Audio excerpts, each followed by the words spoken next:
Russian researchers in the late 1940s kept 5 people awake for 15 days using an experimental gas-based stimulant.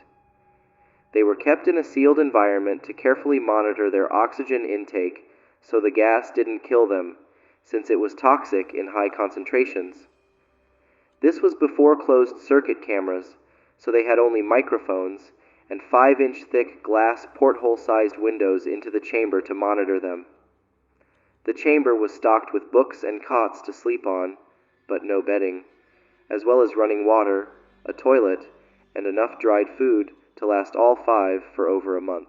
The test subjects were political prisoners deemed enemies of the state during World War II. Everything was fine for the first 5 days.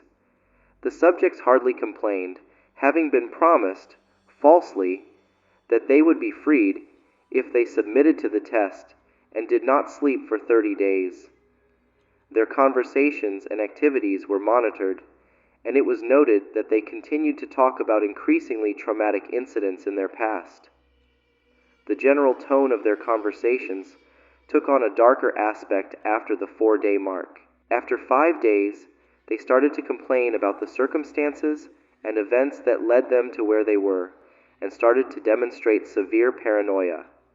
They stopped talking to each other and began alternately whispering into the microphones and one-way mirrored portholes.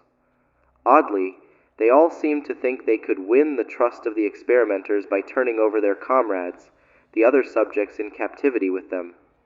At first, the researchers suspected this was an effect of the gas itself. After 9 days, the first of them started screaming.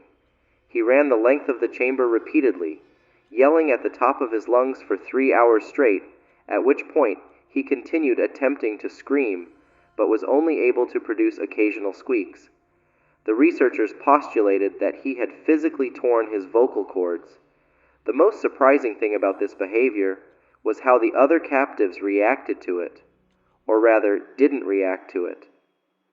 They continued whispering into the microphones until the second of the captives started to scream.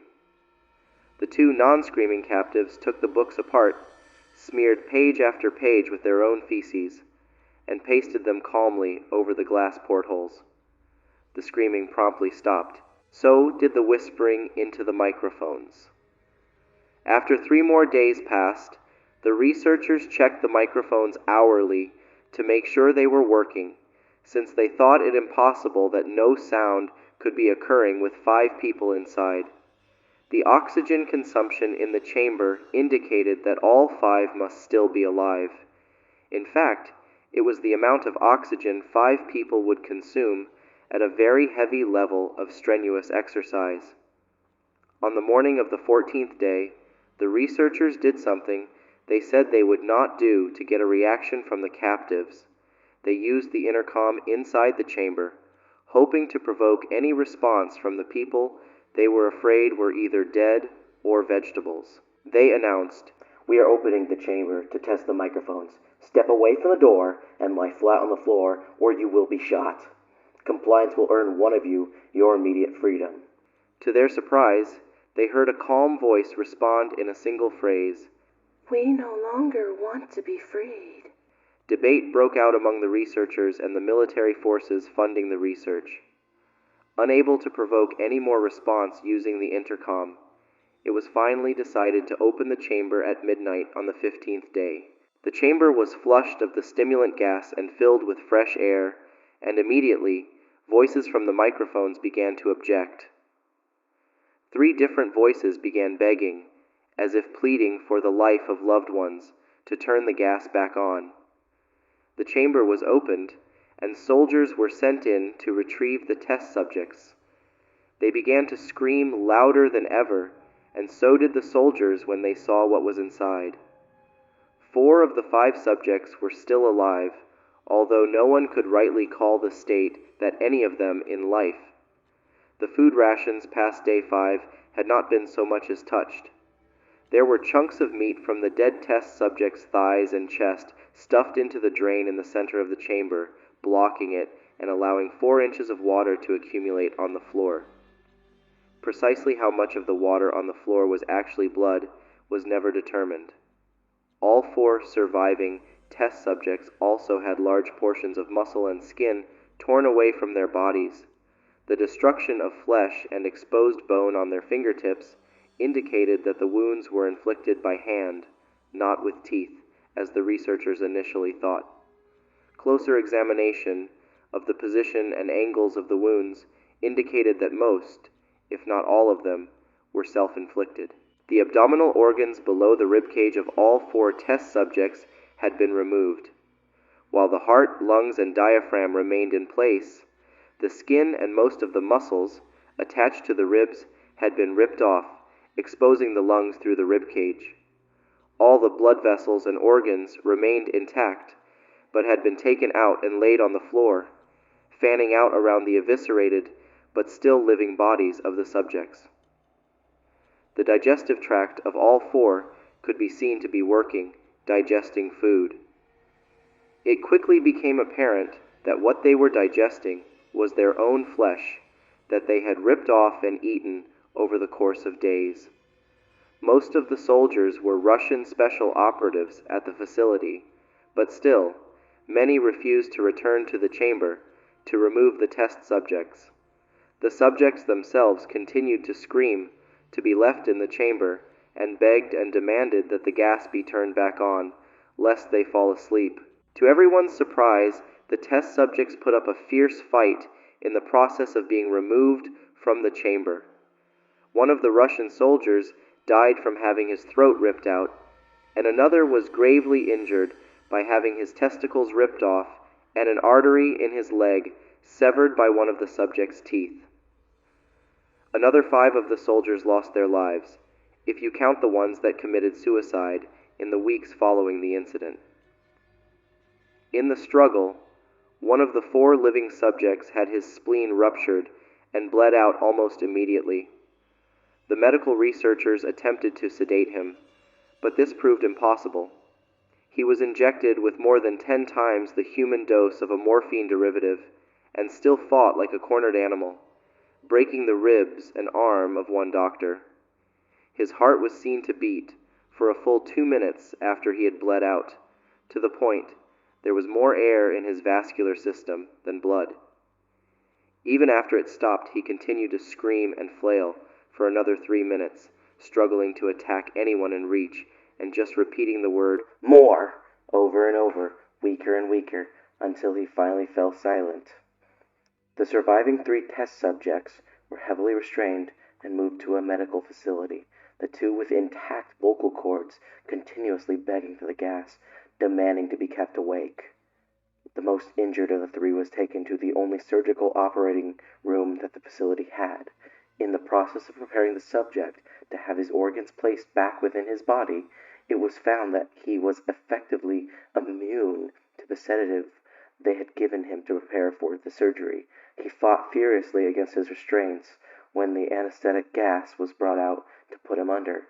He managed to tear most of the way through a 4-inch wide leather strap on one wrist, even through the weight of a 200-pound soldier holding that wrist.